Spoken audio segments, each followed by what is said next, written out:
view these reports. I actually just have access in the system to the original report that I created. So it is possible this cover page is for the subsequent report. Check your monitor for a second. That was which should be on Exhibit 30? Yes, that is correct. That would be my belief. Again, I don't routinely see these pages, but that would be based on my experience with this delivery cover page, the monitor of being number 30 would be probably the correct cover page for this one. So if you're a betting man, is that just a page that was stapled to that package by inadvertently impression part of that particular group? Most likely that is probably the best plausible explanation. Test operator error on that. That's probably my fault. Your Honor, given that explanation, I don't have further objections to that. All right, 179 is submitted. They shouldn't let me around a stapler, I guess. Okay. Next is People's Exhibit 31. Excuse me, People's Exhibit 180. Jeepers.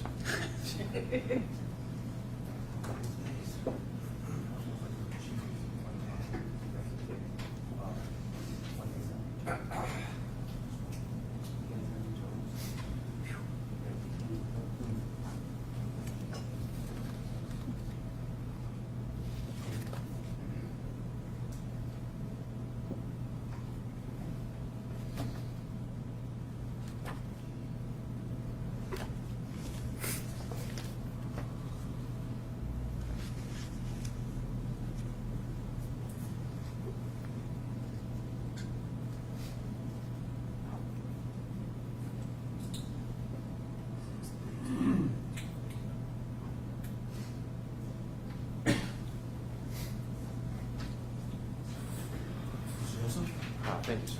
You're welcome. All right, handing you what's been marked as People's Exhibit 180. This is record 31, is that correct?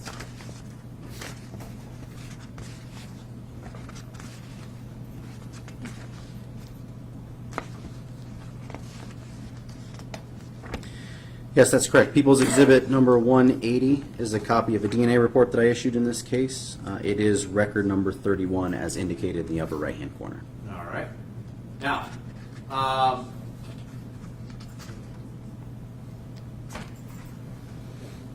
we didn't really cover this in your initial introduction, but you are qualified to run analysis through the StarMix program. Is that correct?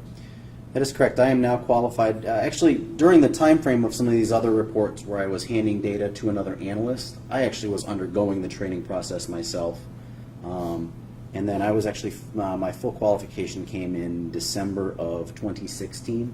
And so after that date forward, I no longer had to provide my data to another analyst. I could actually generate my own conclusions using StarMix analysis. Okay. And this report indicates a carryover, if you will, from the serology report we just went through, indicating your work on the swabs that either had been previously generated or recently generated for this one. Is that correct? That is correct.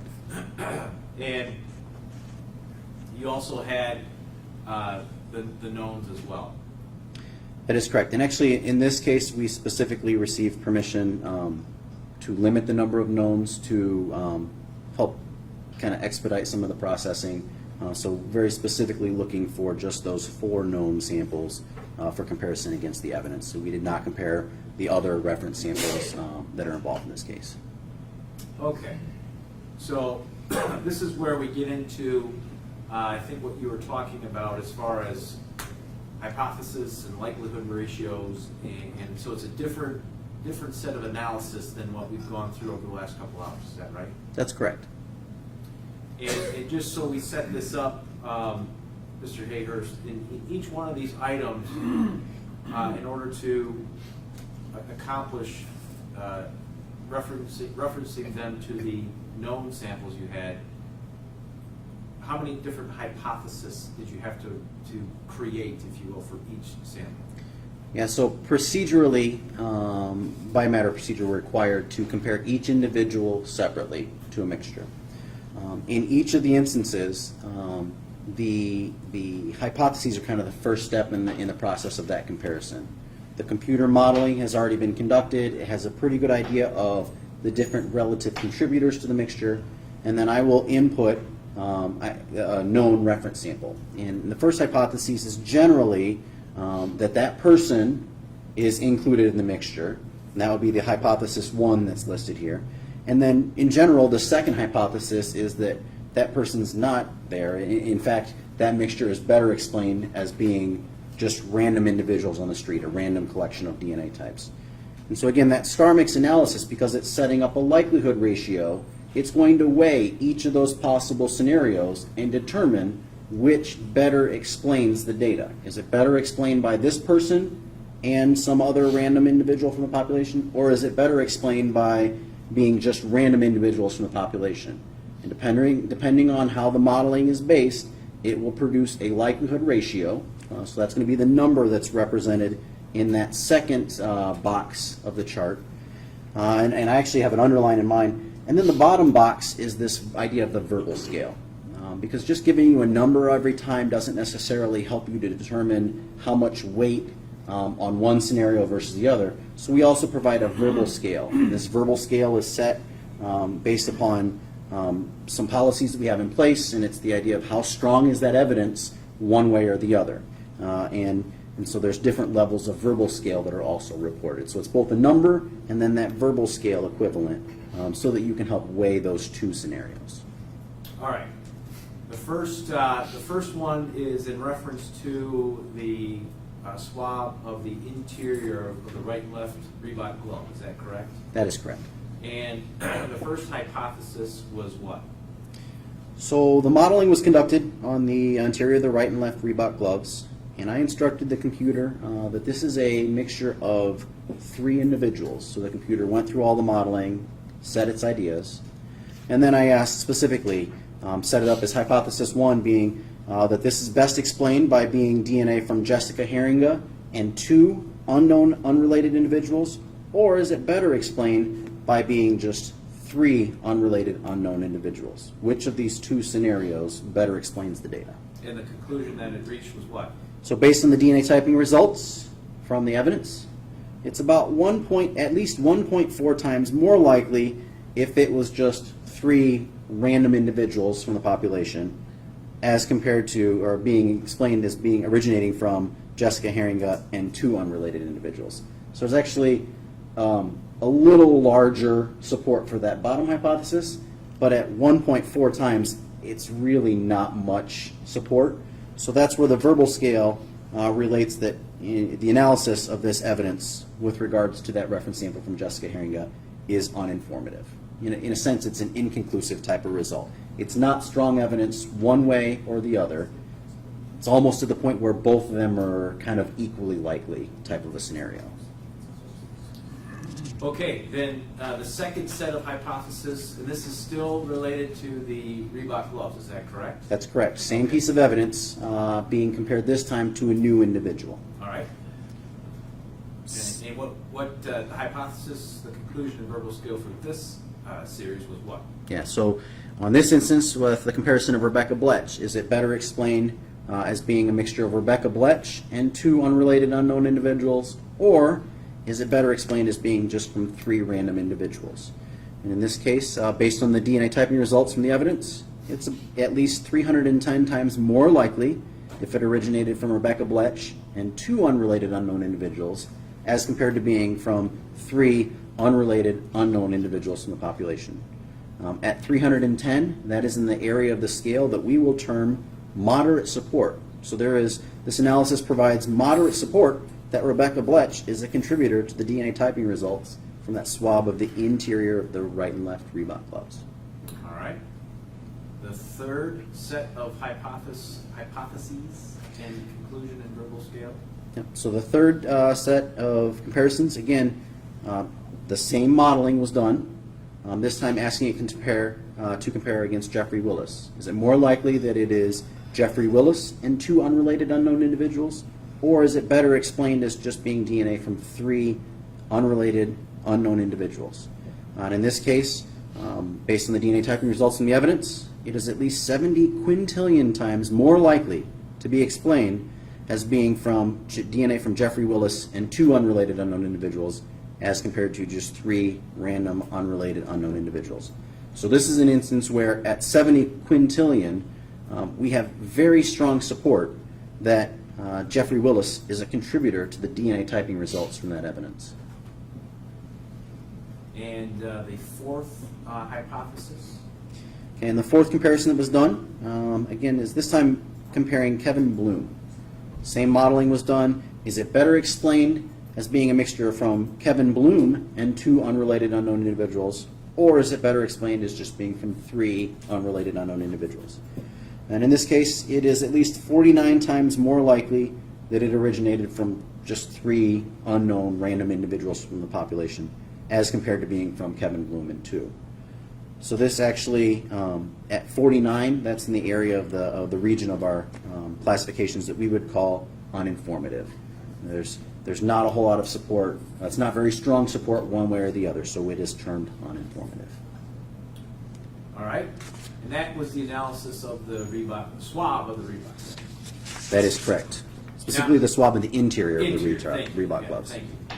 Now, the next set of results has to do with the swab of the white rope, and we had one of your counterparts, Sergeant Flowers, kind of show that white rope was contained inside that toolbox. Is that correct? That is correct. And essentially, when we say swab of white rope, what does that mean? So initially I had screened that evidence for any potential bloodstains and did not see any. It was reported out in one of the previous reports. So initially did not swab it, go any further with that. The request was made to swab it here in January. And so I swabbed just the length of the rope. I took a swab to try to determine, to see if I could collect any contact DNA from anyone who may have had physical contact with that rope itself. All right. So that's the swab that we're talking about here. Sorry. All right. The first set of comparisons. The DNA results did indicate that the swab of the white rope was a mixture of multiple contributors, and it did appear to be a mixture of 4 individuals, so multiple DNA, potential DNA donors to this rope. Again, the same set of comparisons is done. The modeling is conducted. Once the computer has a good model for how that data could be explained, then I will ask for the references to be compared.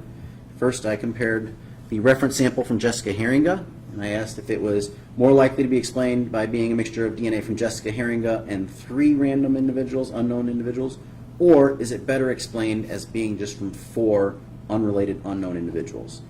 Based on the DNA typing results, it is at least 1.2 trillion times more likely to be explained as being just 4 random individuals as compared to being Jessica Heeringa and 3 unrelated unknown individuals. Excuse me. This does provide very strong support that Jessica Heeringa is not a contributor to the DNA typing results. I'm not specifically excluding her as being a donor, but we're starting to get pretty close.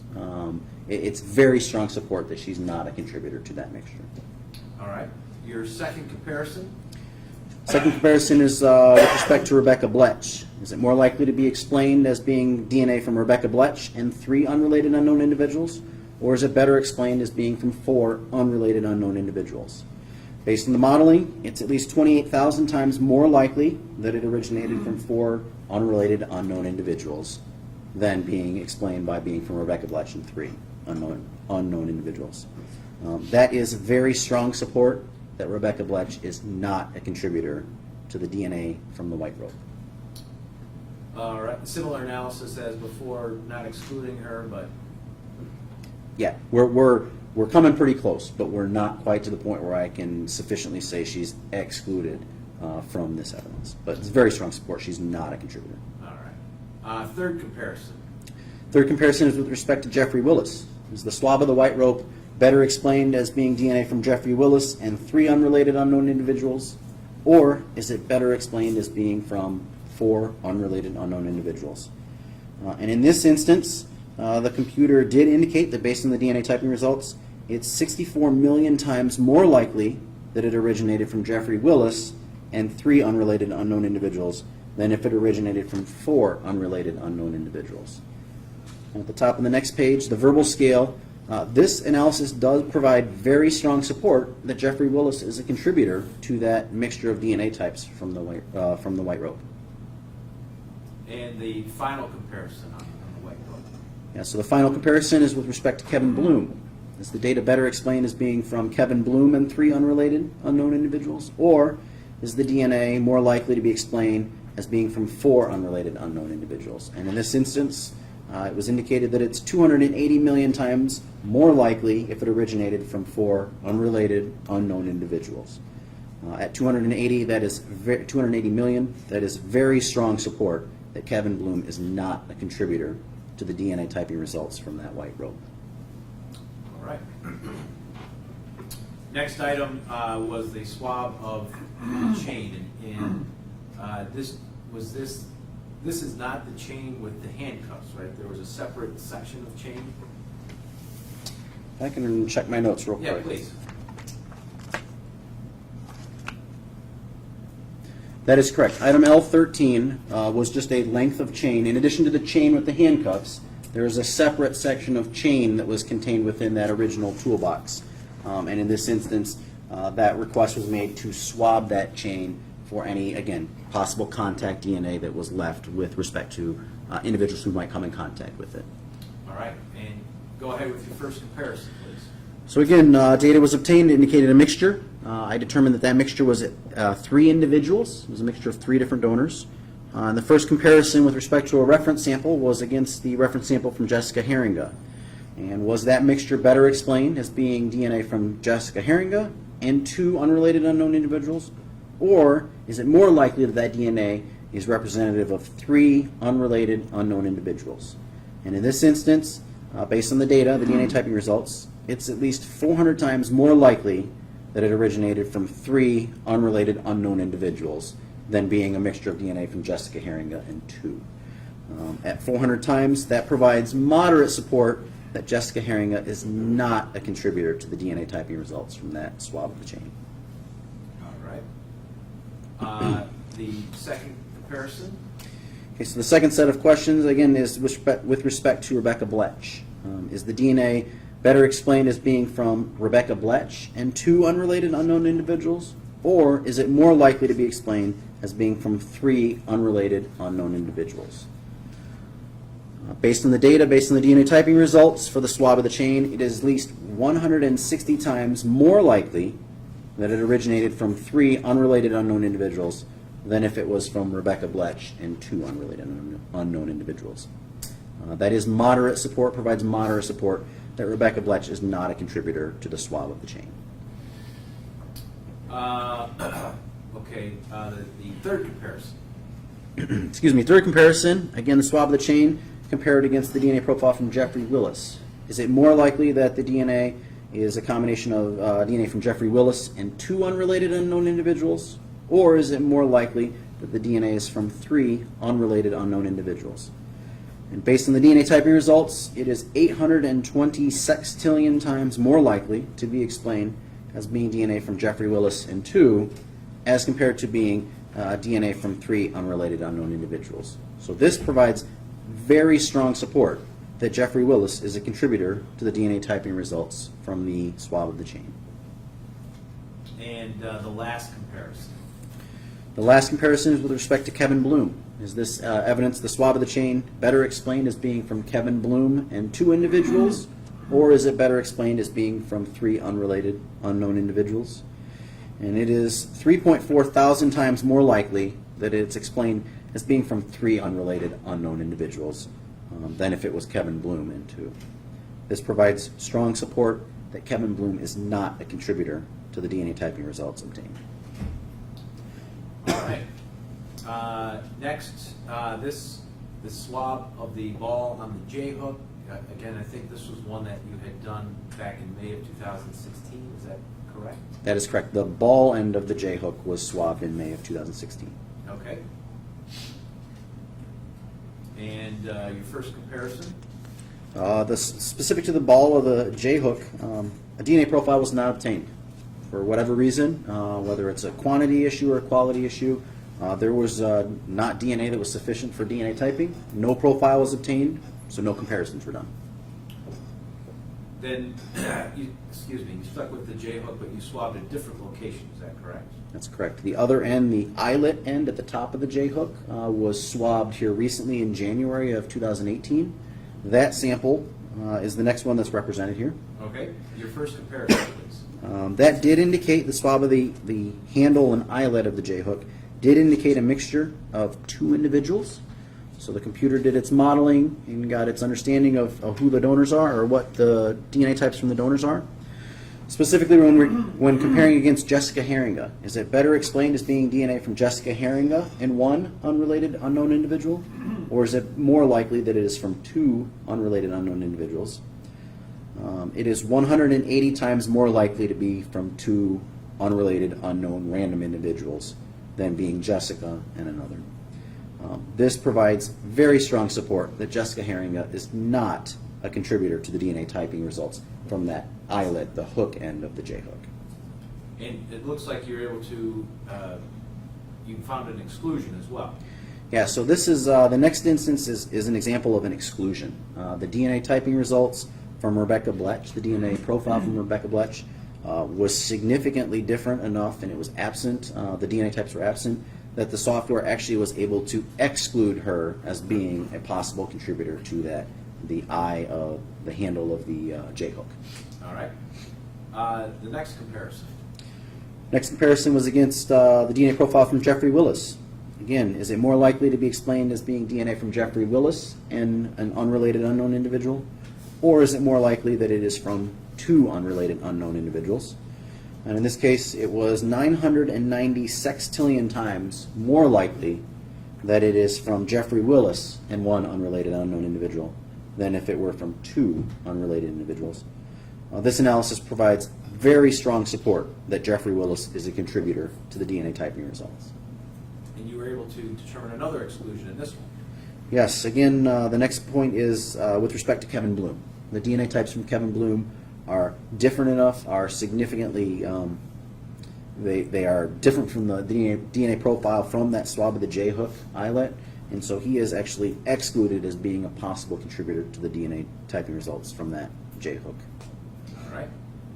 The next results were from the swab of the interior of the black Mizuno gloves. Is that correct? That is correct. And your first comparison? Again, the DNA from the black Mizuno glove did give a mixture. It was a DNA profile that was a mixture. It did appear to be three individuals. So the computer processed its modeling, and then I asked it to compare against the DNA profile from Jessica Heeringa. And I asked if it was more likely to be explained by being Jessica Heeringa and two unrelated unknown individuals, or is it more likely that it is from three unrelated unknown individuals? And in this case, it is at least 55 billion times more likely that it was from three unrelated unknown individuals. So this analysis, it provides very strong support that Jessica Heeringa is not a contributor to the DNA from the interior of that black Mizuno glove. Okay, your second comparison, please. Second comparison is with respect to Rebecca Bletch. DNA profile explained as being from Rebecca Bletch and two unrelated unknown individuals, or is it better explained as being just three unrelated unknown individuals? And in this case, it was 11,000 times more likely that it's just from three unrelated unknown individuals. This provides very strong support that Rebecca Bletch is not a contributor to the DNA swab from the interior of the black Mizuno glove, singular, excuse me. All right, your third comparison, please. The next comparison is with respect to Jeffrey Willis. Is it more likely that it is explained as being from Jeffrey Willis and two unrelated unknown individuals, or is it more likely to be from three unrelated unknown individuals? And in this case, it's 66 sextillion times more likely to be explained as being from Jeffrey Willis and two unrelated unknown individuals. And this provides very strong support that Jeffrey Willis is a contributor to the DNA typing results from the interior of the black Mizuno glove. All right, and the final comparison? The last one was with respect to Kevin Bloom. Is it more likely that it is explained by being from Kevin Bloom and 2 unrelated unknown individuals? Or is it more likely that it is from 3 unrelated unknown individuals? And in this case, it's 25,000 times more likely that it's from 3 unrelated unknown individuals. Provides very strong support that Kevin Bloom is not a contributor to the DNA typing results from that black Mizuno glove. Okay, then the next comparison is in regards to the swab of the handcuffs, interior, of the handcuffs. And again, these were handcuffs found not in the toolbox, but in a separate box underneath the driver's seat. That's correct. Item L29, the handcuffs were the one from the smaller lockbox underneath the seat. DNA profile did, it was a mixture of 2 contributors. And so then I compared it against the reference samples that we had. You were able to, there was an exclusion, is that correct? Yeah, so computer built its models to get its understanding of who the contributors, what the contributors' DNA profiles might be. I asked it to compare against the DNA profile from Jessica Heeringa, and it indicated that she is excluded as a possible contributor to the DNA obtained from that swab of the handcuffs. Excuse me, your second comparison? Second comparison was with respect to Rebecca Bletch. Asked it to model whether it's more likely that it was Rebecca Bletch and 1 unrelated unknown individual, or is it more likely that it's just 2 unrelated unknown individuals. And in this instance, it is at least 210 billion times more likely to be explained as being from Rebecca Bletch and 1 unrelated unknown individual than if it were from 2 unrelated unknown individuals. And this analysis provides very strong support that Rebecca Bletch is a contributor to the DNA typing results from that swab of the handcuffs interior. The next comparison, please. The next one is specific to Jeffrey Willis. Is it more likely to be explained as being from Jeffrey Willis and 1 unrelated unknown individual? Or is it more likely to be explained as being from 2 unrelated unknown individuals? Based on the DNA typing results, it is at least 250 million times more likely to be explained by being from Jeffrey Willis and 1 unrelated unknown individual. And this provides very strong support that Jeffrey Willis is a contributor to the DNA typing results from that swab of the handcuffs. And then you were able to form another exclusion in that, is that correct? That is correct. When compared against the DNA profile from Kevin Bloom, the computer system did indicate that he is excluded as being a possible contributor to the DNA that was obtained from the swab of the handcuffs. Okay. Let you take a drink. Sorry. You're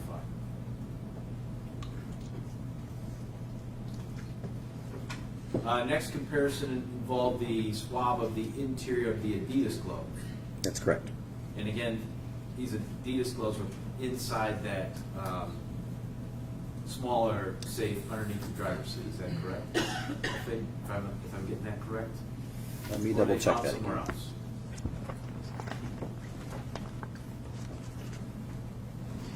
Yes, that is correct. The black Adidas gloves were within the smaller lockbox, not within the larger toolbox. The black Adidas gloves, item L37, were within the smaller lockbox. All right.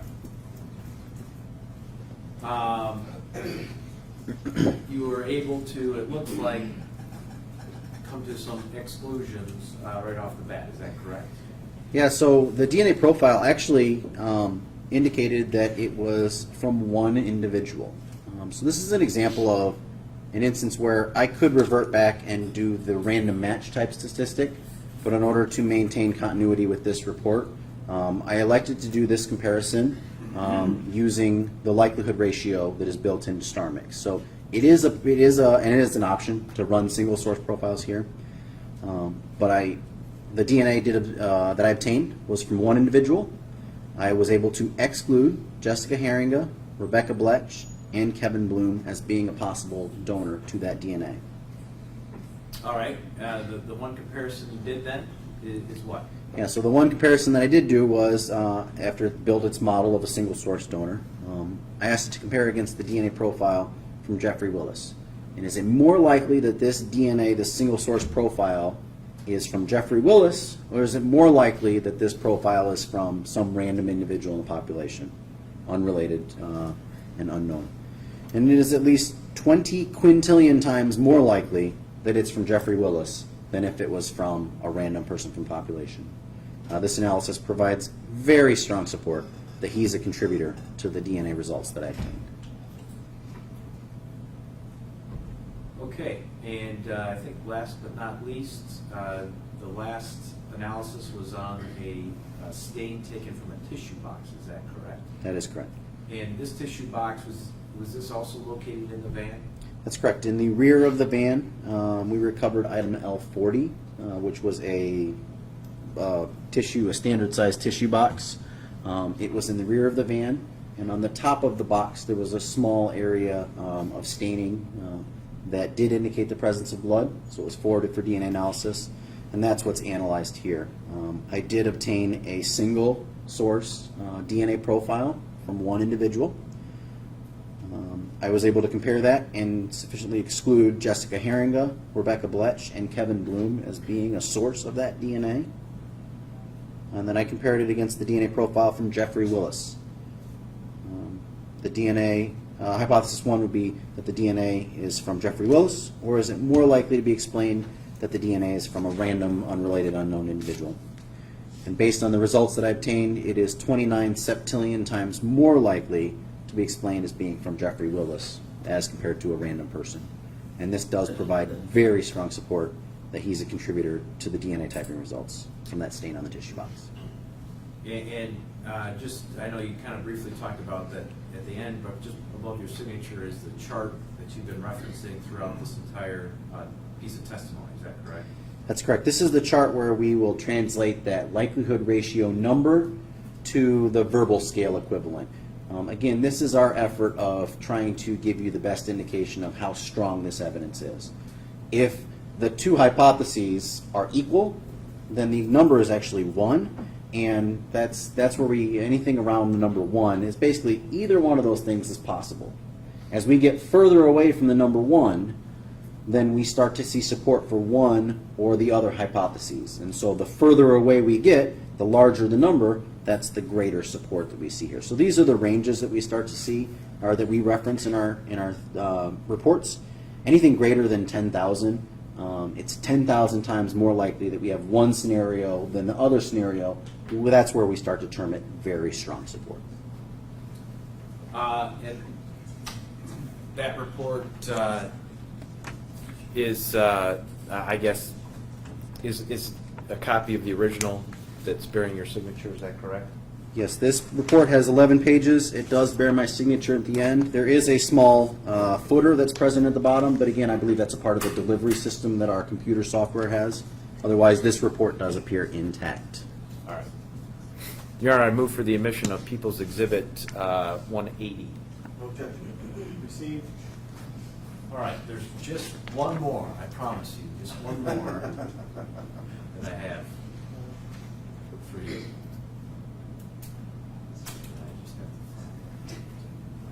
All right. Well, I apologize, I guess I didn't put it. This is going to be back referencing GR 132559. Record number 15.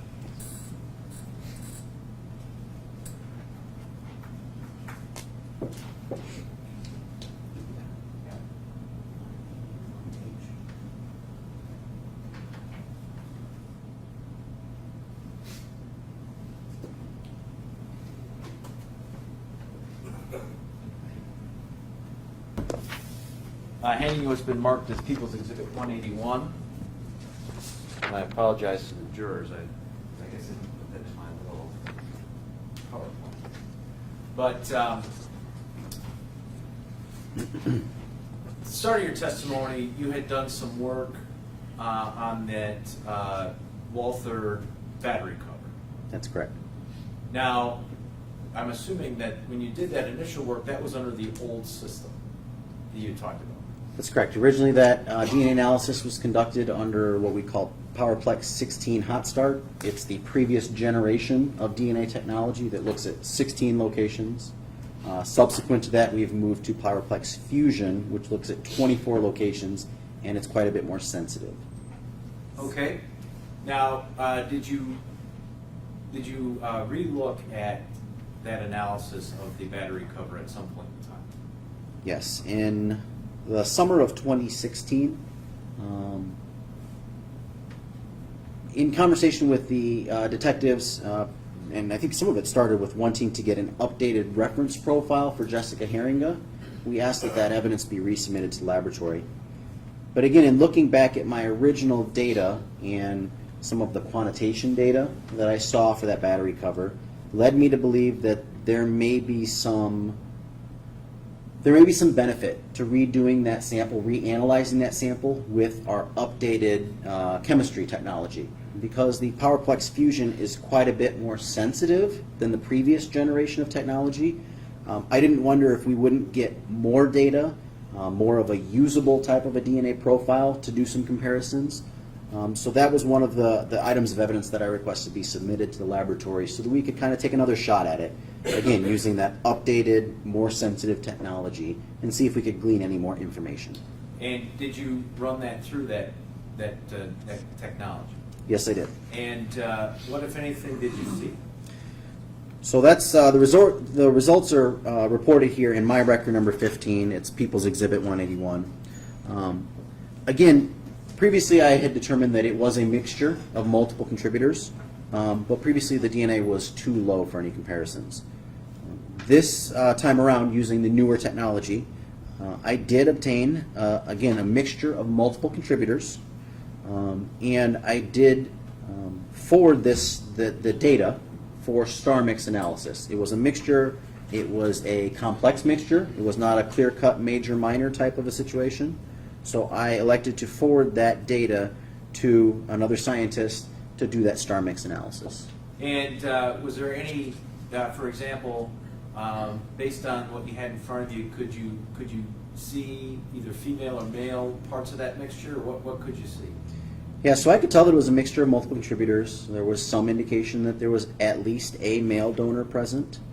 And at the time, because at this time frame we only had 2 scientists in the Grand Rapids laboratory who were trained in the star mix analysis, we were trying to be very careful and not overwhelming them with a lot of comparisons that maybe would not yield fruit.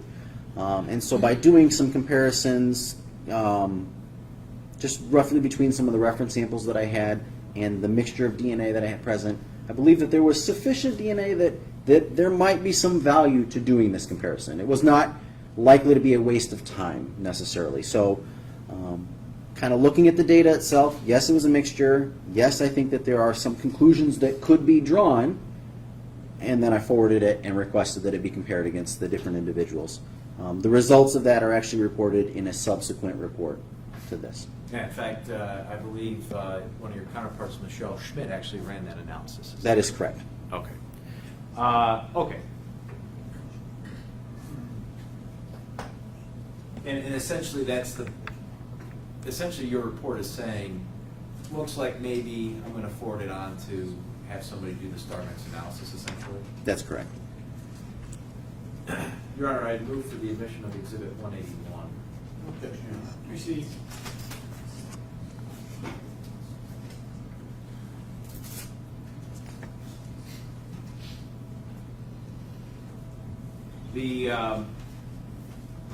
Well, I'll leave it at that.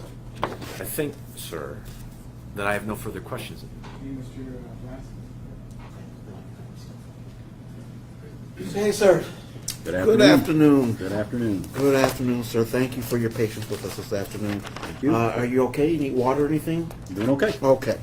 All right. Now, as I sat there listening, understanding I'm a lawyer and I'm certainly not a statistical nerd. It sounded to me like there were 2 ways of that you were analyzing this materials with exhibits, basically 1 through 29, and then you went to the modeling with the exhibit. I think it was 30. Do you understand what I'm getting to? I think so. Some of the comparisons were conducted kind of asking and answering one set of questions using one statistical tool. Okay. And some of the comparisons were using a different asking and answering with a different statistical tool. Okay, thank you. That's much better said. Fair enough. For the first statistical tool, the ones 1 through 30 or 29, whatever the number happened to be, I listened to the as well as I could understand it, and you received on one occasion a blood sample that you were able to determine was the sole contributor was Ms. Heeringa. Do you recall that? Yes, I recall there was a blood stain that gave a female DNA profile. When it was compared to the DNA profile from Jessica Heeringa, there was a match. Okay, oh, good, a match. All right, and do you have any idea how old that stain was before it was gathered and sent to you? No, I do not. How long it was on the ground or anything like that? No, I do not. Okay, and that one you found matched Ms. Heeringa, is that correct? That is correct. But the remainder of the materials, up to 30, there were no Heeringa matches, were there? Based on my recollection, no.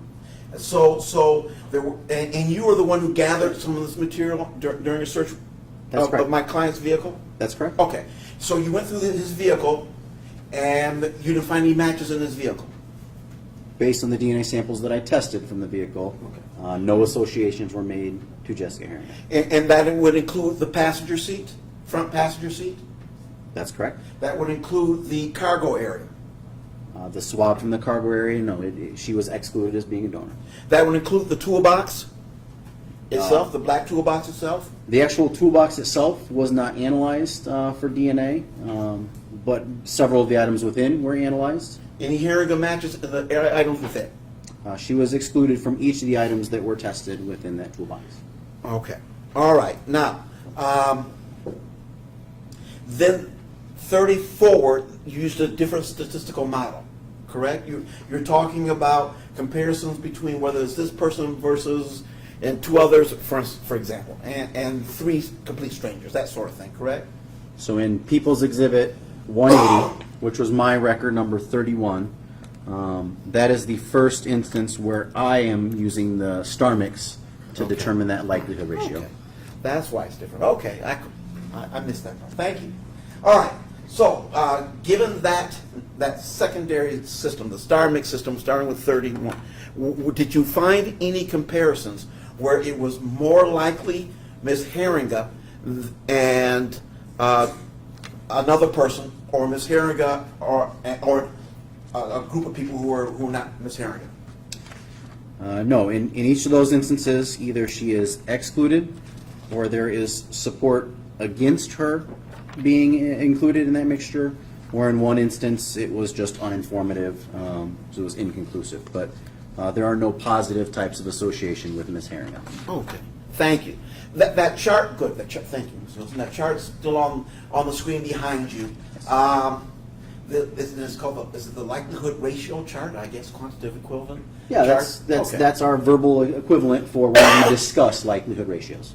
And I expect that your colleague Michelle Schmitt will be called in this case. And does she use that same chart in her work? That is correct. As a part of policy, we are required to put this section of text. The 2 paragraphs in that chart have to go in every report that uses this technology.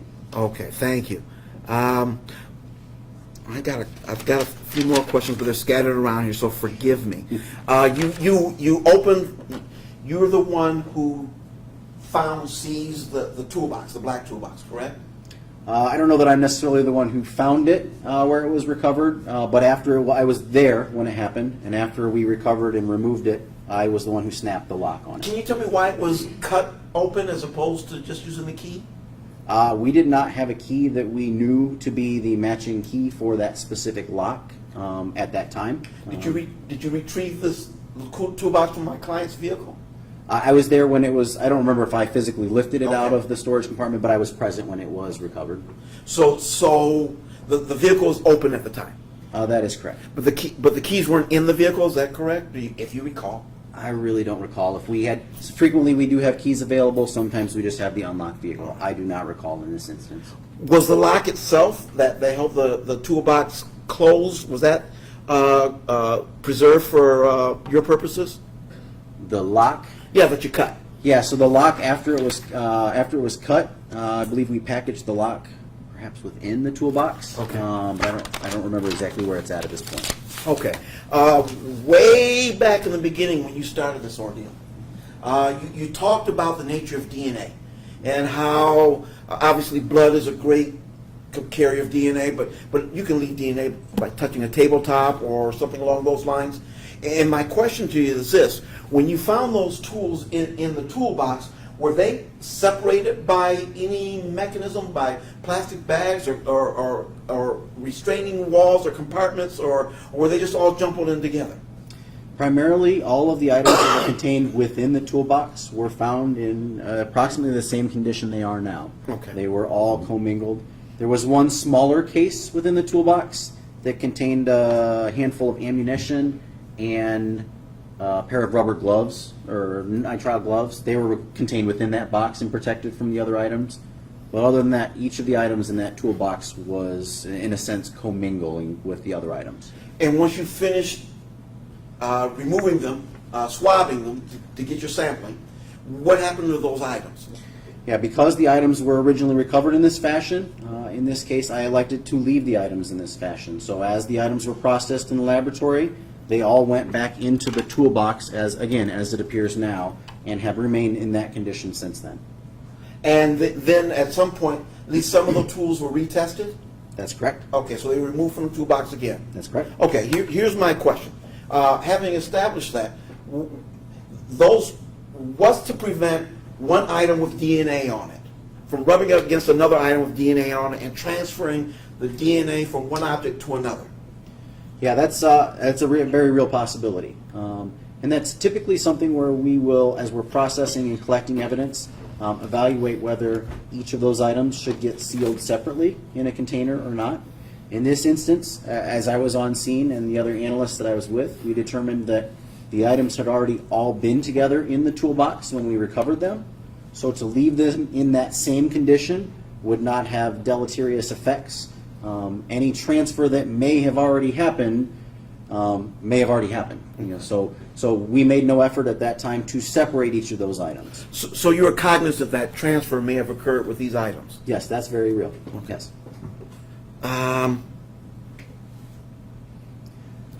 I noticed when you do your DNA work and your serology work, you use separate reports. Is that your personal standard of operation? Typically, we have always done them as separate reports. There actually is one of the exhibits that was a combined biology and DNA report where we basically handled it all as one. That's kind of the way of the future across the state. Okay. But typically, for all of the other records in this case, you are going to see a serology report that is separate from a DNA analysis type report. All right. Sir, did you,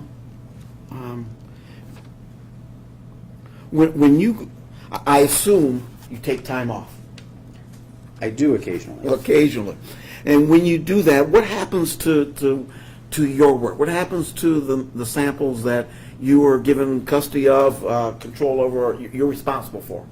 Yeah, so any of the cases that I am working that have been assigned to me are in my custody while I am processing them, and at times when I am not processing them, they are stored in a secured location. We have several refrigerated or freezer-type vaults that we can use that are secure locations, and we have a chain of custody that tracks as it goes in and out of some of those locations. But yeah, while I'm gone, for cases that have been assigned to me, and they are my responsibility, they will get stored, and other analysts do not necessarily have access to that evidence. That was my. You said they don't necessarily have access to. On what circumstances can somebody else go in and work with your materials, the materials you're responsible for? So let me maybe clarify that. Maybe that's not the best word. It's stored in a secured location. Other DNA scientists at my laboratory could potentially have access to it. They have the same key card that I have to get into that access location. So it's not that they don't necessarily have access. They just necessarily don't have reason to go in the hundreds of samples that I may have at any given time to go in and have access to my sample or physically have contact with my samples. I guess in theory they could access them if they are a member of our DNA unit. But there are codes and such in place, key cards that are limited to different individuals in the Grand Rapids laboratory. I don't have access to the drug vault, and they don't have access to my vault. Okay. And I would, well, don't assume, ask. I got you right here. People in your unit have access to the secure areas where you have access to. That's correct. Others do not, and other law enforcement officials, any managers. Does anybody else besides your group have access to that secure area? Yeah, any of the DNA scientists in our laboratory will have access. The DNA unit supervisors would have access. The lab director would have access if he would know where to necessarily even look. And I believe that should limit the number of people who have access. Obviously, outside law enforcement do not have access to our vaults, Okay. or any of our secure laboratory examination areas. All right. Okay. Thank you. I have a couple technical questions. I've been trying to read these reports, and now that I got you, I'm going to pick your brain a little bit. You mentioned that the systems that are used to do the DNA analysis aren't necessarily conflicting. In other words, if you use the PowerPlex, you can use another. Can you use a star mix without getting information that's incorrect? Okay, so not necessarily. The Okay. two are not compatible. So PowerPlex 16 Hot Start was that previous generation of kit chemistry that we would use. We have updated that to the next generation of PowerPlex Fusion. It gives us a more complete picture of the data. The star mix analysis that we use to help model the DNA actually was specifically designed and implemented for use only with Fusion. So I can't pull out a cold case from 10 or 15 years ago and analyze it with that star mix statistical software. If I want to look at old mixtures, I actually have to rerun them in the PowerPlex Fusion technology. So bring it up to the current standard, and then I can apply that data through star mix, which is actually part of the reason that battery cover was reanalyzed. Wanted to bring it up in the newer technology in the hopes that I might have more information that could be used in that computer modeling program. Analyzing it once doesn't use it up. In other words, it's not consumed. It's still available for reanalyzation. It did certainly use a little bit of the analysis. Typically, we'll bring our DNA extracts up into a 40 microliter volume. I used some portion of that, but there was still some DNA left that was dried, returned. When it came back to laboratory, there was still enough DNA that I could do some retesting. Potentially, there's more that I could do retesting if we have a next generation of technology that comes on board. So there is still some amount of DNA that is left behind. Mr. Hazer, what is a reference sample? So reference samples are otherwise known as known type samples. Reference samples are submitted to the laboratory so that we have a known sample for comparison from different individuals. Country we use buccal swabs, but we have other forms too. All right, thank you. May I approach your Honor? I'd like to show you a couple of documents that I'm working with here. Do you know what those documents are? Have you seen those before? So these documents are 4 printed pages that do appear similar to some of the printouts from our document or our computer system that we use within the laboratory for tracking our evidence. Okay. I don't know how complete they are or at what point they were captured as evidence for case may grow. We may have more or less than what we see here, but they do appear somewhat consistent with what I've seen. Do you know who inputs that stuff, who inputs that information in those documents? So initially, as the outer containers are brought into the laboratory, they are received into the system by our front desk, by our evidence technician, our secretaries, and they leave them sealed. They don't go poking through the containers. So the outer container would have been labeled originally and broken down in the system. And then as I'm doing the analysis, I will open that outer container and inventory each of the items within. And so some of these items appear to be consistent with the stuff that's done by the secretaries and our evidence technician, and some of these would appear more consistent with items that I have broken down in the laboratory as I'm doing my analysis. Thank you, Mr. Hazer. Thank you very much. I don't have any further questions. Okay, thank you. You may stand down. Can I just ask him one follow-up, Judge? Okay. Please.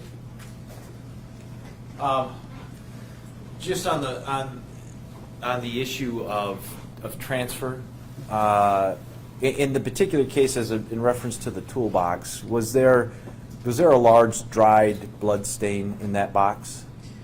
There was not. As we initially inventoried the item, opened it and inventoried it at the scene and listed all of the items, there was not any blatantly obvious large stain that was present. That might have changed some of the determination in how I would preserve and store that evidence, but we did not see any obvious indications of visual red-brown staining on any of those items. And I'll just expand it to other fluids. I mean, in other words, was there some source of fluid that would be transferring all this DNA all over the place if this stuff was together? Not that was visible using our standard lighting that we had at the scene. There was no obvious or blatant source of DNA that was within that box. And certainly, sir, in your experience, whether or not there's a transfer, would you find that the quantity to be a lot less, as opposed to if it came from a source like a stain, like a blood stain, saliva stain, semen stain? Yeah, again, this would be an instance where the quantity would be important. If we had something that had a large quantity of stain being present, then I might expect that we would see some transfer of that DNA. But if we have something where there's really a minimal quantity to begin with, any transfer is likewise to be pretty minimal. I'm not going to expect to see a large transfer from something that had very little to begin with at the source. All right. Thank you. That's all I have, Judge.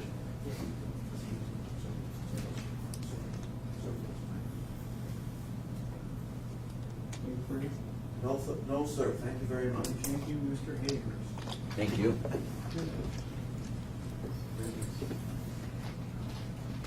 Next witness, please. Yes. Mr. Mason. People of the state of Michigan call Michelle Schmitt to the stand. I don't know. We're going to get to that today. Probably not. You want me to? I'm going to talk to Fred about that in just a second.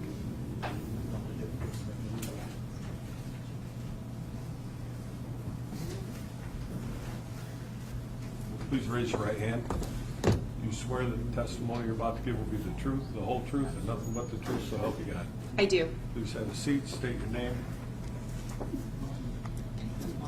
Spell your name, sure, I'll bring one in. Thank you.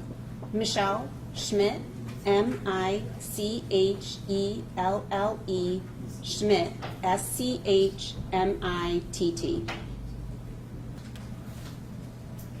Mr. Johnson, I'm not going to go through qualifications unless you want me to. I do not require you to go through qualifications. All right. Thank you. Given her prior testimony, I'd move to admit Ms. Schmitt as an expert in DNA. Okay, this witness will Analysis. be allowed to be examined as expert in DNA analysis. Okay. I'm going to start my questioning of you at, I only have a couple of records here that I want to go through with you, Ms. Schmitt.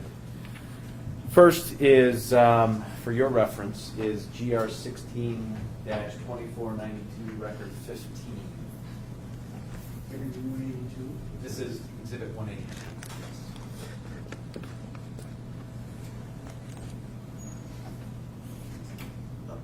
Oh, I'm sorry.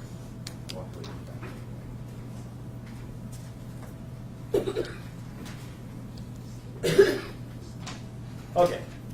Handing you what's been marked as People's Exhibit 182.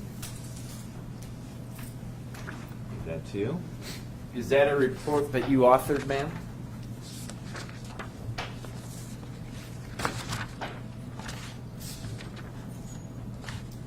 Yes, it is. Okay. And in particular, you are one of the analysts at the crime lab that is certified in using the StarMix program. Is that correct? Yes, I have been trained and I am proficient in using the STAR Mix program to calculate likelihood ratios in mixtures and in single source samples.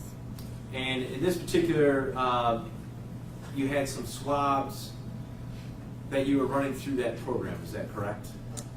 Yes, I had some electronic data that David Hayhurst passed on to me to perform likelihood ratio calculations on. So I want to get to the comparisons. The first comparison had to do with a swab from a 22 caliber round, is that correct? Yes, the first item that was tested on this record was a swab of a .22 caliber round. And were you able to make any comparisons based off of the computer modeling or data? No, when I tried to model the data, it did not meet quality criteria within our laboratory. Therefore, no known samples were compared to that DNA sample from the swab of the .22 caliber round. Okay.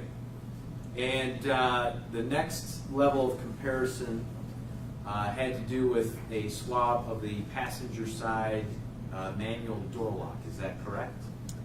That is correct. And what were you able to? What comparison were you able to make? And for this sample, it was a mixture of DNA, and a mixture of DNA means that the source arises from more than one individual. And in this case, it was a mixture from two individuals, from two people. And I separately compared the known DNA samples I had at the time.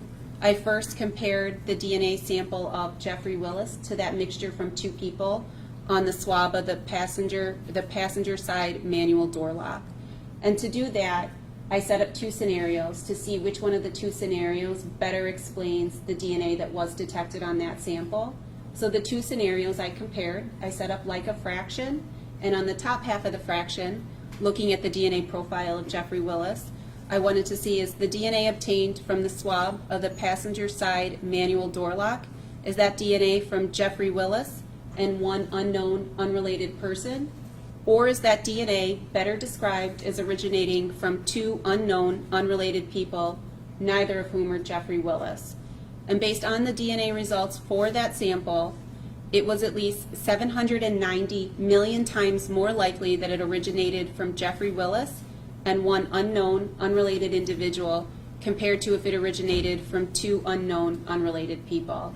And based on that analysis and that calculated statistic, there is very strong support that Jeffrey Willis is a contributor to the DNA results obtained from the swab of the passenger side manual door lock. And there's an exclusion here too, is that correct? That is correct. Who was excluded? At this time, I was able to exclude Madison Nygaard as a possible contributor to the DNA obtained from the swab of the passenger side manual door lock. Okay. And the other comparisons that you made, the next comparison that you made was based off of the swab of the end of a dildo vibrator, is that correct? Yes, it is. Okay. And what comparison were you able to make here? This DNA sample from the swab of end of dildo/vibrator was also a mixture of DNA, and that mixture of DNA was from two different people. So again, I separately compared the two knowns I had at the time that this report was written. I first compared the DNA profile of Jeffrey Willis to that mixture of DNA obtained from the swab of end of dildo vibrator. So I set those two scenarios up to see if given the evidence, if Jeffrey Willis was a possible contributor, or if given the evidence, Jeffrey Willis was not a possible contributor. So those two scenarios that I compared were the first one, the DNA from the swab of end of dildo vibrator is from Jeffrey Willis and one unknown unrelated person, or is that DNA from the swab of end of dildo vibrator better is explained as originating from two unknown unrelated people. And based on the DNA results for the swab of end of dildo vibrator, it was at least 79 billion times more likely that it originated from Jeffrey Willis and one unknown unrelated individual compared to if it originated from two unknown unrelated people. And based on that analysis and calculated statistic, there is very strong support that Jeffrey Willis is a contributor to the DNA results from the swab of the end of the dildo vibrator. And again, were you able to make any exclusions?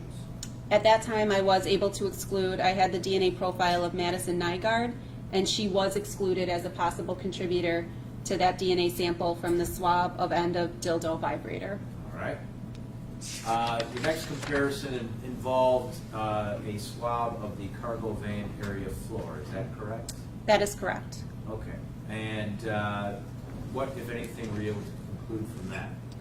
That sample, that DNA sample, the swab of van cargo area floor, was a mixture of DNA that originated from 3 people. So it was a mixture of 3 people's DNA present in that sample.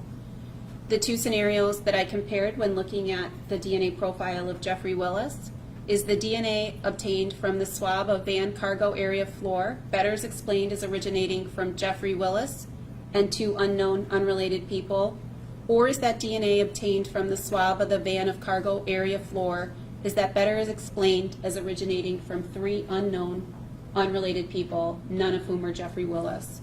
And based on the DNA results for the swab of van cargo area floor, it is at least 14 million times more likely that it originated from Jeffrey Willis and 2 unknown unrelated people compared to if it originated from 3 unknown unrelated people. And based on that analysis and calculated statistic, there is very strong support that Jeffrey Willis is a contributor to the DNA results from the swab of van cargo area floor. Okay. And again, were you able to make exclusions? Yes, at that time I was able to exclude Madison Nygaard as a possible contributor to the DNA obtained from the swab of the van cargo area floor. All right. Now, in your remarks section here, you talk about asking for, or basically making remarks on comparisons to 2 other individuals, Rebecca Bletch and Jessica Heeringa. Is that correct? That's correct. And essentially asking for, are you asking for those samples to be resubmitted to make comparisons with those as well? Yes, at the time those were originally run, we were using a different amplification system, and to make comparisons, they all needed to be run in the same amplification system. And an amplification system is where we make millions of copies of the areas that we test for, where we can then view it in graph form and make comparisons. So at the time that all these comparisons were made, we were looking at 24 locations where we had done testing, and previously we had only tested the DNA samples for the alternate reference for Jessica Heeringa and Rebecca Bletch using 16 locations. So I then just looked at them in a different system. Okay. Anything different about that particular report than the original one that you drafted? No, there's not. I would move for the omission of People's Exhibit 182. No objection, Your Honor. Receipt.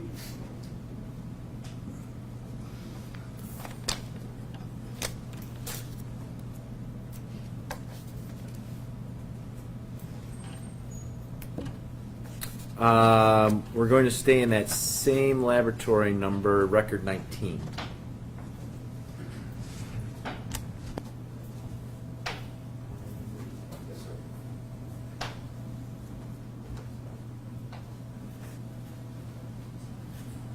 It's 183. 183, yes.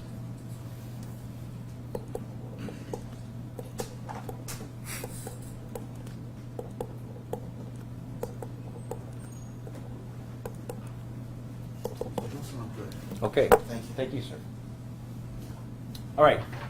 NEU has been marked as People's Exhibit 183. Is that a report that you have authored?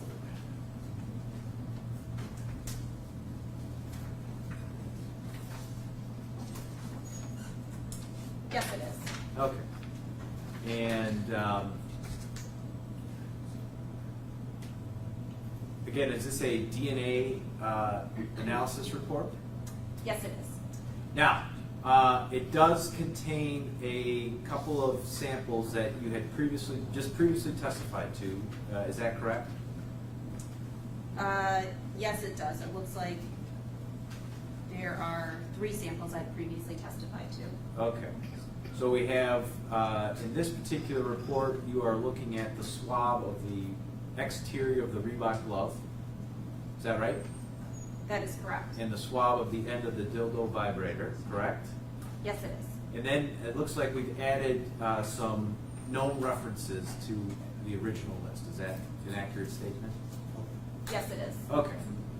So let's look at your comparisons then to the first part of this, which is the swab of the end of the dildo vibrator. What were you able to, I guess, what comparison, if any, were you able to make? The next I could then compare separately. So this was the swab of the end of the dildo vibrator. This was a mixture, like I previously testified to, a mixture from 2 individuals.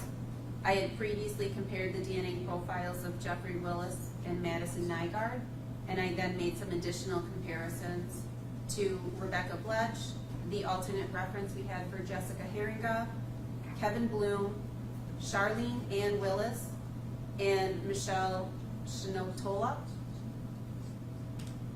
Okay, and in your comparison, your new comparison, I should say, what were you able to determine? I first compared the DNA profile of Rebecca Bletch to that mixture from 2 individuals on the swab of the end of the dildo vibrator. And when I looked at that, I set up the scenarios to see if it, given the evidence, if Rebecca Bletch is a possible contributor, or given the evidence, is Rebecca Bletch not a possible contributor. So the 2 scenarios I set up were the DNA obtained from the swab end of the dildo vibrator is from Rebecca Bletch and 1 unknown unrelated person, or is that DNA obtained from the swab end of the dildo vibrator better is explained as originating from 2 unknown unrelated people, neither of whom are Rebecca Bletch. And based on the DNA results for the swab of the end of the dildo vibrator, it is at least 4,600 times more likely that it originated from Rebecca Bletch and 1 unknown unrelated person compared to if it originated from 2 unknown unrelated individuals. And that analysis and that calculated statistic provides strong support that Rebecca Bletch is a contributor to the DNA results obtained from the swab of the end of the dildo vibrator. Now, you also made some exclusions, is that correct? Yes, I did. Okay, what were those? I was able to exclude the alternate reference for Jessica Heeringa, the DNA profile of Kevin Bloom, the DNA profile of Charlene Ann Willis, and the DNA profile of Michelle Shinotola. They are excluded as possible contributors to the DNA obtained from the swab of the end of the dildo vibrator. All right. The other comparison was to the exterior of the Reebok glove, is that correct? That is correct. Okay. And what were you able to determine off of that? I guess your first comparison. Let's talk about your first comparison. So the swab of the Reebok glove exterior was a mixture of DNA from 2 people. I first compared the DNA profile of Rebecca Bletch to that item. So the 2 scenarios I looked at to see which one better explained the evidence that was detected on that sample were the top part, or the first scenario I compared. The DNA from the swab of the Reebok glove exterior is from Rebecca Bletch and 1 unknown unrelated person, or is that DNA obtained from the swab of the Reebok glove exterior better is explained as originating from 2 unknown unrelated people. And based on the DNA results for the swab of the Reebok glove exterior, it is at least 90 quadrillion times more likely that it originated from Rebecca Bletch and 1 unknown unrelated individual compared to if it originated from 2 unknown unrelated individuals. And based on that analysis and calculated statistic, there is very strong support that Rebecca Bletch is a contributor to the DNA results obtained from the swab of the Reebok glove exterior. And for clarification's sake, the number 90 quadrillion is the number 90 followed by 15 zeros.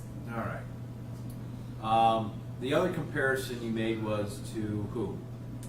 The next comparison I made was to the DNA profile of Jeffrey Willis, to that mixture from 2 individuals.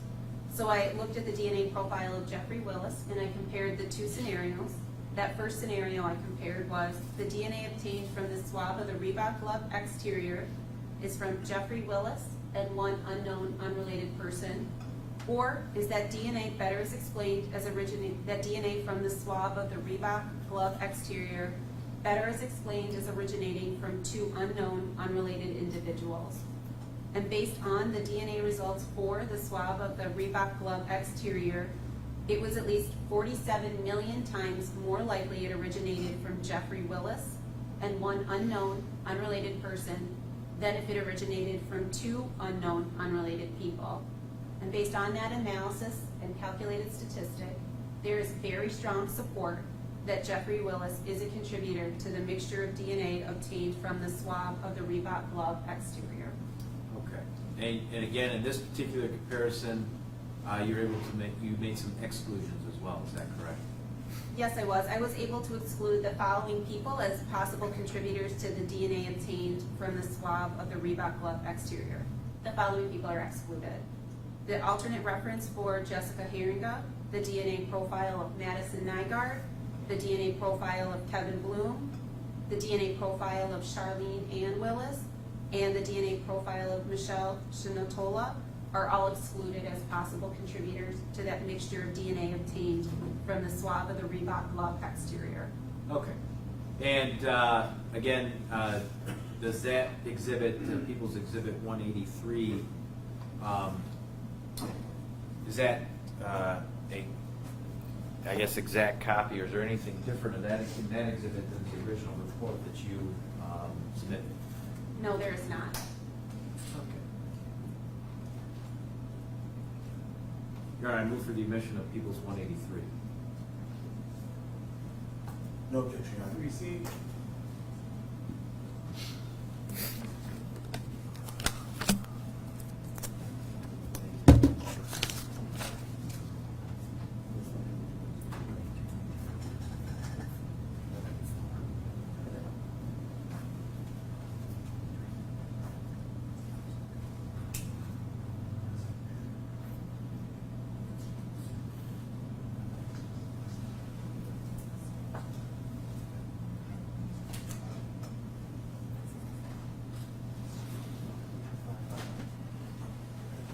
Thank you, Mr. Wilson. Oh, yes, sir.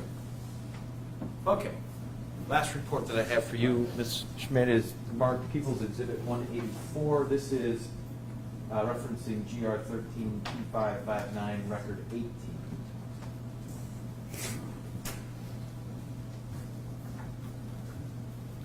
Okay. This report, again, are you using the Star Mix program? Yes, I am. He'll just give me a moment to turn to my copy. Absolutely. Let me know when you're ready.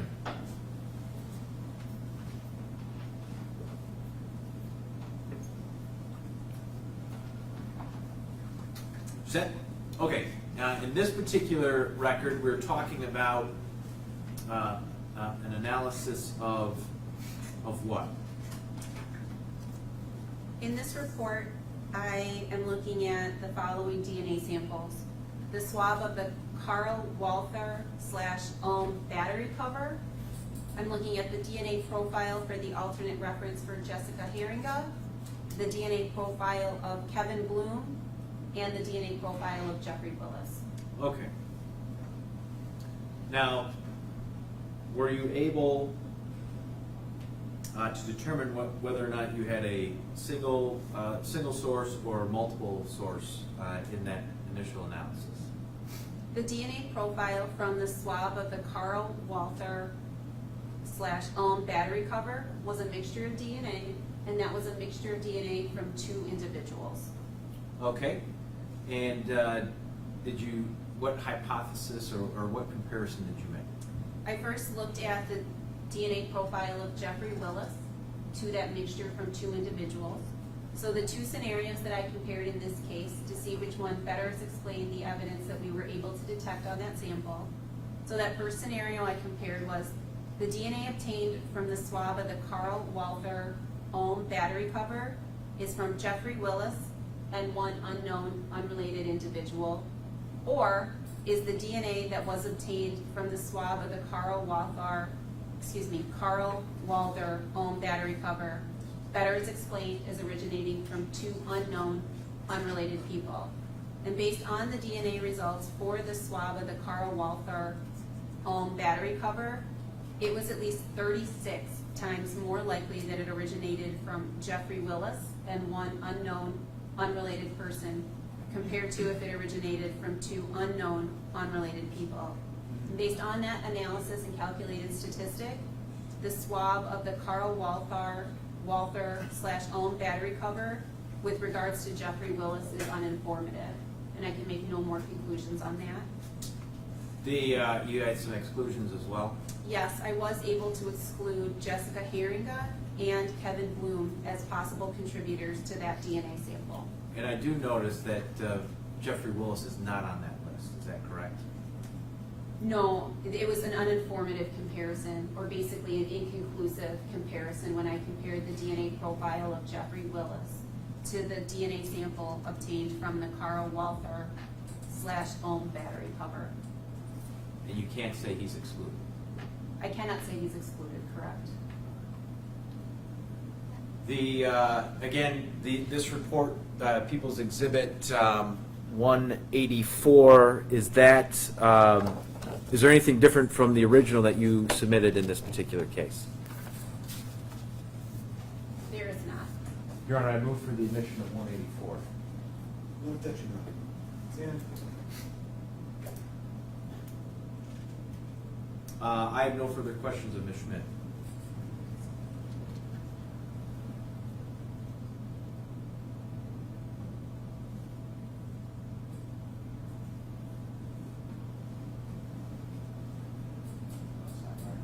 Yeah. Sitting on there, maybe. We should not have done this. That being the case, gentlemen, I'm gonna have to get in there.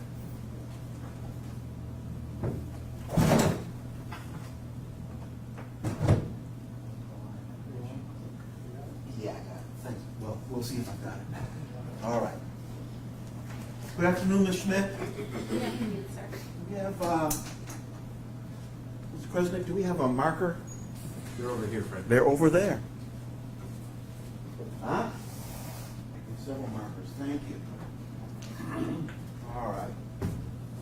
Ms. Schmitt, we did this the last time, so I think you know what's coming here. Earlier today, your colleague testified. Let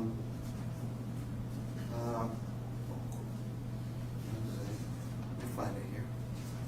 Testified of the ratios and the likelihood my client's DNA being on a handgun. I'm trying to find the number that he used here. I think it was 6.24.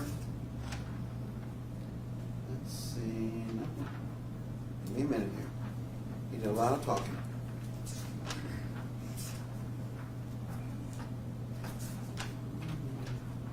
Okay.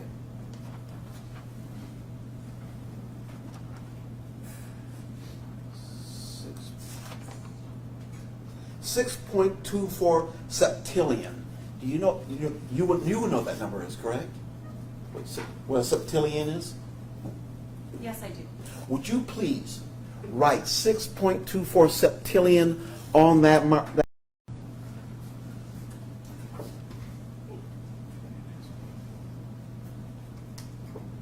Sir, do you have a color choice that's better for everyone to see? Go crazy.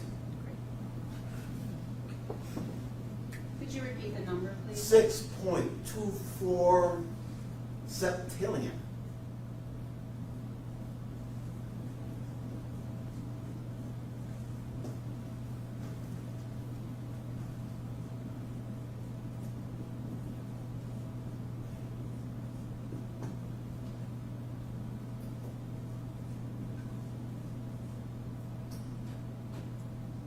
Sorry, I did not leave myself enough room. I'm sorry? I did not leave. I started too large. I wrote too large to begin with. It's okay, you don't have to put it on one line. Matter of fact, make it bigger so everyone can see how many zeros that are involved with that particular number.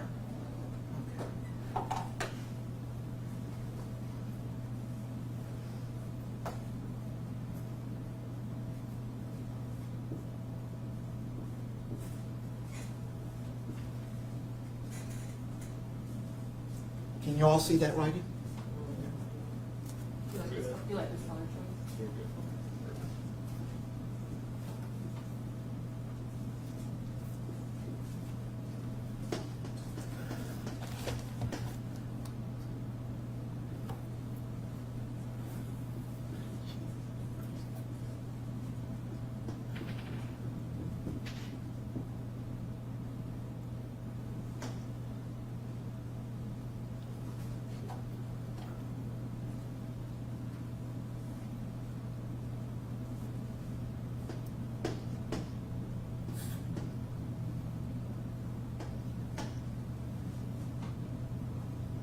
Thank you so much.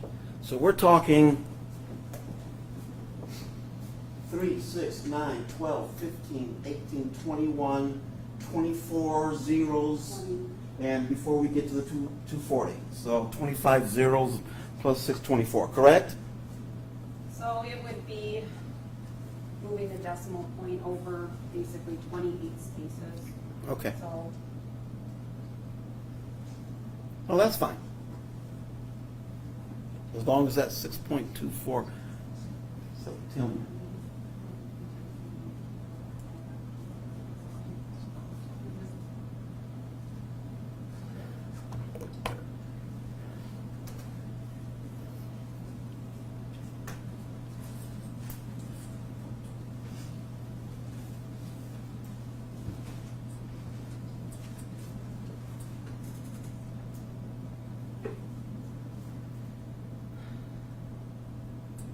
you said 6.24?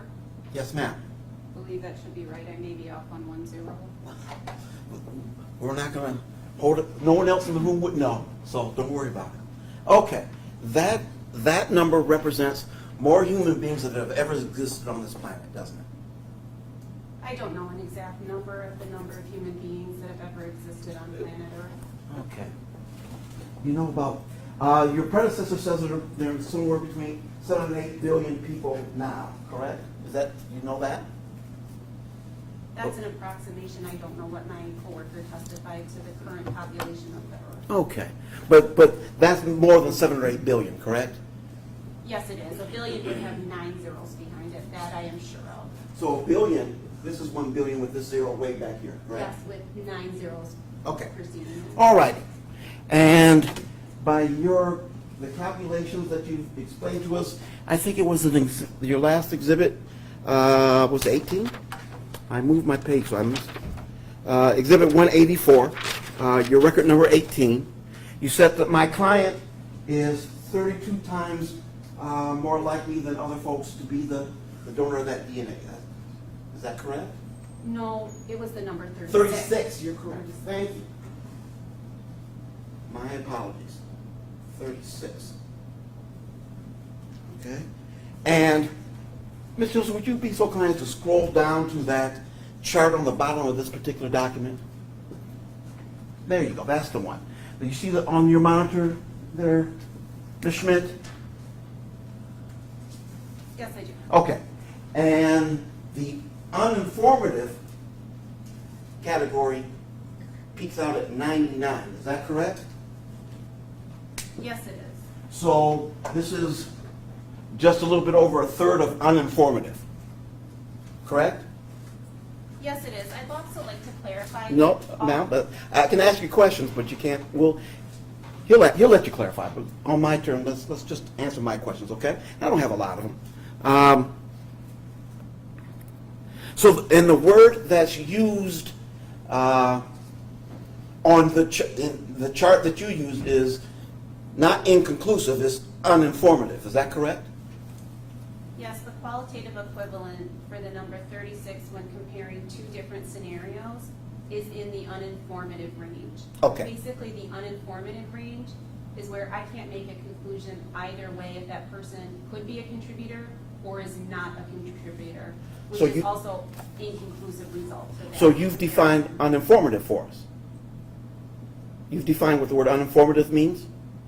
That no information can be gained. No, I'm asking, did you just define uninformative? I believe so, yeah. Okay, so, but I didn't ask you that, right? I didn't ask you to define the term. I just asked you what the chart said, correct? repeat the question? I just asked you what the chart said. I didn't ask you to define anything. Could you repeat your previous question, please, sir? What does the chart say? Does the chart say 0 to 99? What's the word the chart uses? The word that the chart uses is uninformative. Thank you.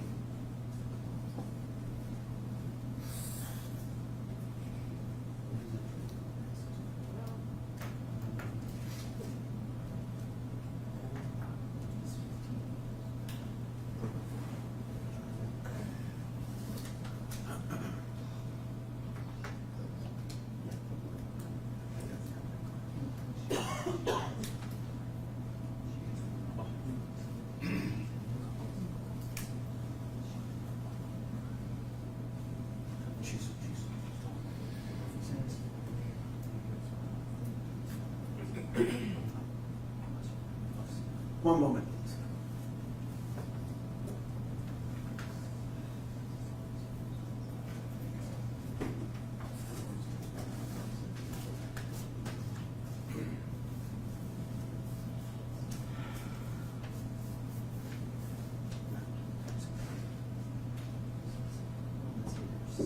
Okay.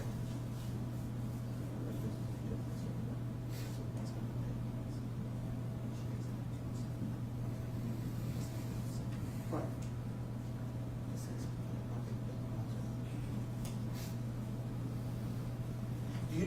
Ma'am, have you used the phrase "a negative control associated with this case did not perform as expected"? If I read that to you, would you know what I was talking about? Yes, I would. What does a negative control associated with this case did not perform as expected? When we do all of our DNA testing, we have both positive controls where we have an expected result, so we know that every part of the test is working properly. And we have a negative control in which we should get no result. Some cases we do obtain possibly a single peak. We then show that data to our technical leader. We ask our technical leader to either approve, so we could still use the data associated with that negative control, or we ask our technical leader to say we cannot use that data. So if we put that in a report, our technical leader has reviewed the data that we've provided, showing the negative control that did not perform as expected. She approved that that data was still able to be used in casework. Thank you. Ms. Schmitt, I have no further questions. Just real brief follow-up. If you got a number 0, what does that mean? If a for a likelihood ratio. Yes, I'm sorry. If when I performed a likelihood ratio statistic on a comparison of a piece of evidence to a known DNA profile, and the calculated statistic in that case was 0, that would be an exclusion. And in these cases where I did exclude individuals from the mixtures of DNA, all of the exclusions had a calculated likelihood ratio of 0. Okay. So in order to be excluded, you have to have a 0, just so I understand it. To be excluded from a sample, you would have a calculation of a likelihood ratio of 0, correct? Thank you. I have nothing else. Judge, I have no further questions. Thank you, Ms. Thank Schmitt. you, Ms. Schmitt. Can you stand down? I believe you indicated to me that was your last word. Yes, sir. Okay, we're going to break early today.